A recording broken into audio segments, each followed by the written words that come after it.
Hello everybody, today I'm going to show you something quick called conditional formatting, which is quite useful when you need to highlight certain things based on a condition.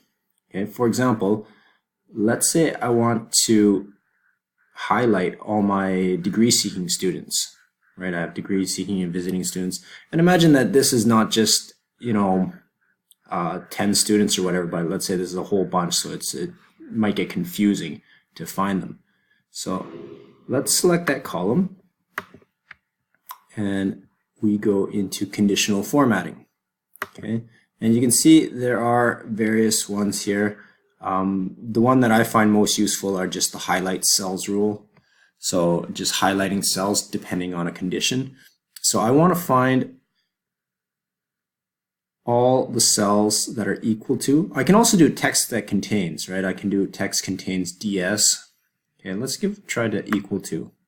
Okay, equal to DS. Okay, and you can see that it picks out all of the cells containing DS. Now, equal to as opposed to text containing. If I use text containing and I put DS, it would also highlight this one up here because that one also contains the text DS. So there's a little bit of a difference there.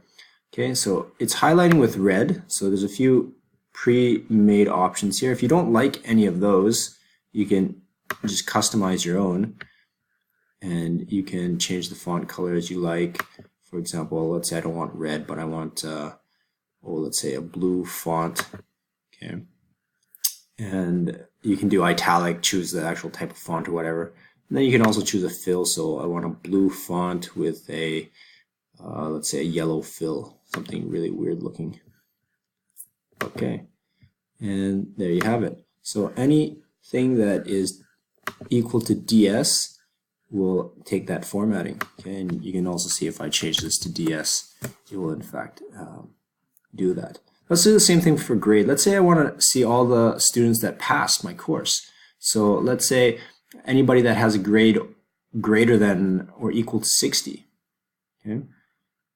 So let's highlight that.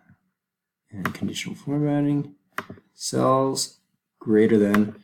Oh, sorry, you can't do greater than or equal to. So if you want, you can only use greater than. So if you want 60 as the threshold, you might want to put something like 59.5.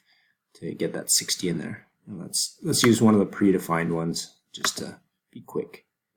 And there you go, anybody with a passing grade. And if I add another student, since I selected the entire column should take that formatting. So is that another person, degree seeker, and there you go. If you want, you can also highlight. You can also do multiple rules in one cell. So let's highlight everybody that's under like 30. Okay, those are the really bad students. So let's do highlight less than, and we'll put 30. Okay, and there you go. There's that 21. Do notice that Excel does consider these less than 30, so that's kind of annoying, but just know that that's what happens.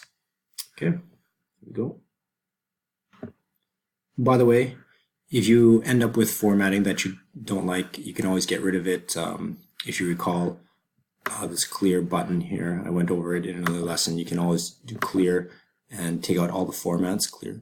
But that'll clear out any other formats that you have. If you want to just get rid of the conditional formatting, you can always go in here and go to the clear rules or manage rules. So let's manage the rules. And this one of the less than 30, let's say I don't want that one. So let's click that one and just delete the rule. Okay, and now it's gone.